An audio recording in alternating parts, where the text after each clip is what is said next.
हाँ भाई, हाँ जी। ये चिड़िया क्रीम लेकर जाते हैं आप, इसका कैसा रिजल्ट है? यार भाई मुझे तो बहुत अच्छा लगता है। कितने दिन बाद लेकर जाते हैं आप? मैं कोई तकरीबन 15 दिन बाद लेके जाता हूँ। और मुझे फैमिली बहुत भी अच्छी इस्तेमाल लगती है। करती है? हाँ, फैमिली भी इस्तेमाल करती है। ये मैं कसूर तक पहुँचाता हूँ। लिद्र गांव से मैं आता हूँ, कसूर लेके इसका जाता नुकसान हूँ। वगैरह तो कोई नहीं होता नहीं, ना, कोई छोड़ने नहीं से होता। कोई? नहीं कुछ नहीं होता, बहुत अच्छा है। ये साबुन भी अच्छा है, दोनों ही सही है। साबुन का क्या रिजल्ट है? खाली साबुन का? साबुन का बहुत अच्छा है, इससे दाने नहीं निकलते चेहरे पे, बहुत अच्छा है। ये भाई हमारे पास आए, कहाँ लिदड़ गांव से आते हाँ, हैं आप? लिद्र गांव से। अच्छा अच्छा।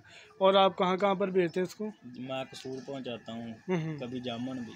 सही। तो इस आप मुतमिन है ना इसके रिजल्ट से? हाँ जी बिल्कुल। ये भैया आपके साथ कहाँ से हैं? ये भी मेरा भाई है। अच्छा अच्छा। ये नहीं लेकर जाता, ये भी नहीं, इस्तेमाल? इसको भी देनी है अभी। अच्छा इसके अच्छा। भी हिस्से में दूंगा इनको भी।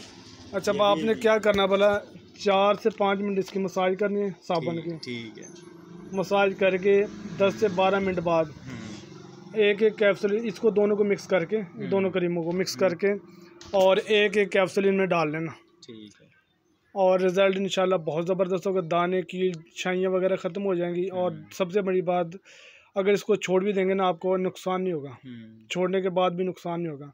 लेकिन इस तरह का रिज़ल्ट होगा इंशाल्लाह। 10-10 लेडीज़ पूछेंगे आपसे भी कोई चीज़, रिज़ल्ट को तो आपको पता ही है मेरे ख्याल। कितने साल हो गए आपको इस्तेमाल करते हो? मुझे तकरीबन 2-3 साल हो गए। 2-3 साल हो ज़्यादा गए। ही हो गए। आप मुतमिन हैं इसके रिज़ल्ट से? मुतमिन हूँ। चलो।